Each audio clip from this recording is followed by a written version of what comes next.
We are back with breaking news. Israeli-American hostage Idan Alexander set to be released any moment. He's believed to be the last living U.S. citizen held captive in Gaza. And joining us now is NBC News international correspondent Matt Bradley. Matt, what is the latest?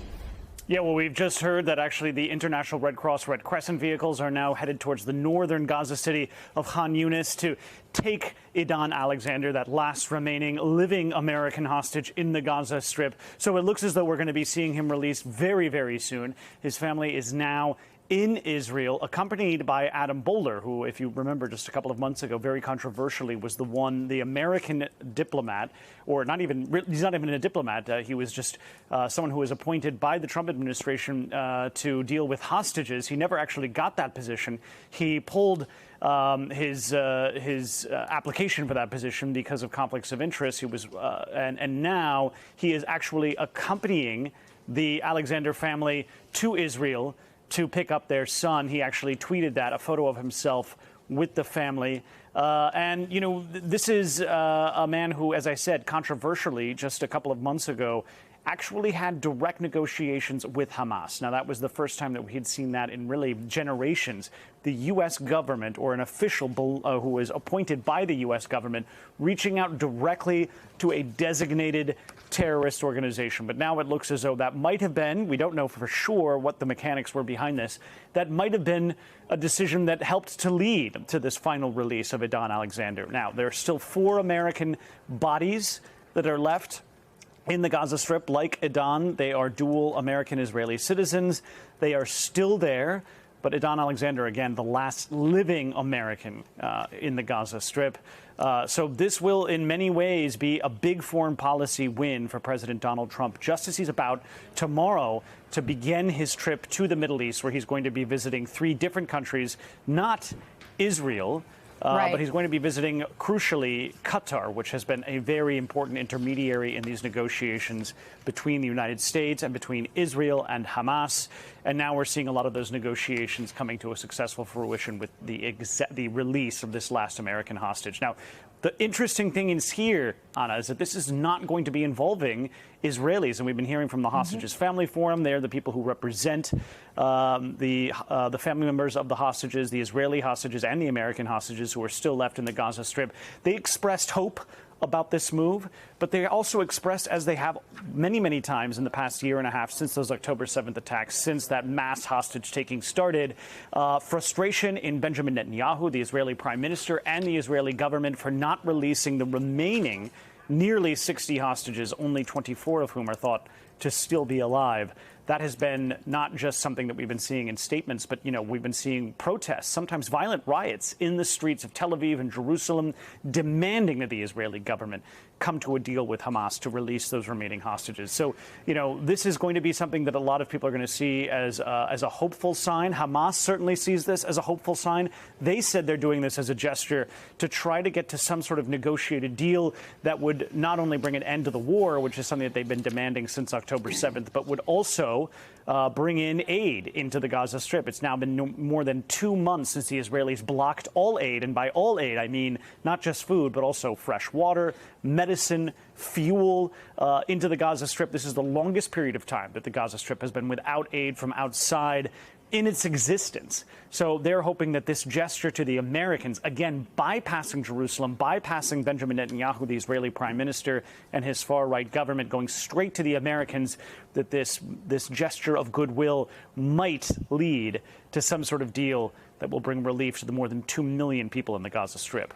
Matt, you gave us just so much background there as we await the release of Idan Alexander. Can you just remind us of his story specifically, what we know about him, how he was captured, and anything we've learned about his time in captivity? And actually, I'm going to interrupt myself because I'm being told that now we have confirmed he has been released and is on his way to Israel. Again, talk to us about what we know of him and his story.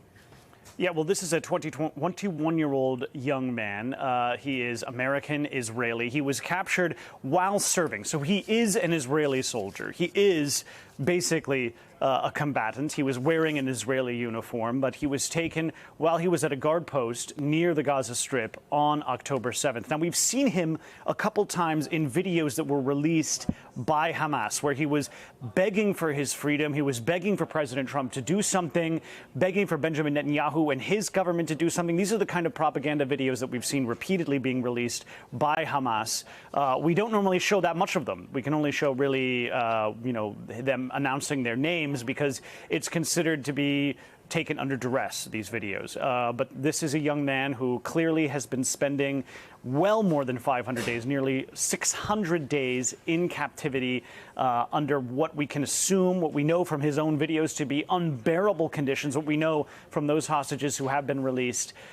His family has been active in and outspoken in trying to urge his release.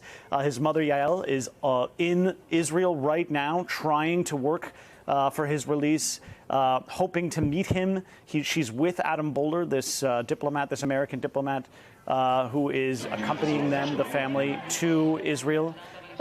So we can hope that we're going to be seeing this young man very soon. And Matt, I think we're now seeing I'm just telling you, we're looking now at these live pictures. These are from his hometown of Tenafly, New Jersey, where you can see people have gathered anxiously awaiting his release.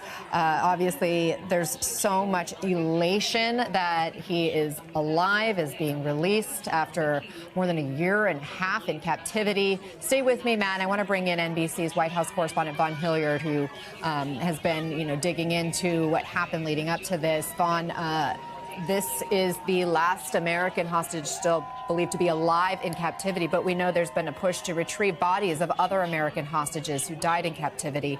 Any movement on that? Right. This is where the tenuous relationship is fraught with difficulty here. We're looking at the U.S., which inserted itself from the Biden administration to the Trump administration, effectively trying to help not only with the assurances that hostages would be released by Hamas back to Israel, but that the bombings and attacks on Gaza would come to an end and that this war would cease. Initial ceasefire agreement was struck. An initial turnover of hostages was agreed to, but effectively in the middle of March, we saw that ceasefire come to an end as Israel and Prime Minister Bibi Netanyahu maintained that they would do whatever it took to take out Hamas completely. And we have seen over the last 2 months, the attacks continue. And we saw protests from other Arab nations, including Saudi Arabia and Qatar, where the president is going to be visiting here this week. And we saw the president directly credit Qatar and Egypt for being mediators with Hamas in the turnover of Idan Alexander. This is notable because this was not an exchange, apparently, but the president suggesting that it was done in good faith by Hamas. There is coming at a time in which there has been frustration from this White House with Israel's ongoing attacks and the fact that the remaining hostages have not been turned over. There's still more than 20 hostages believed to be alive that Hamas has refused to engage in a hostage transfer over. And this is where you are looking at, for the White House, the president literally, just as this announcement was coming in, as you were saying this on air, Anna, Marine One took off here from the White House en route to Joint Base Andrews. And so these images are coming in real time out of New Jersey as we anticipate here potentially even seeing Idan Alexander at the same time that the president is going to the region. And as you guys were just discussing, though, notably skipping his visit to Israel. This is complex.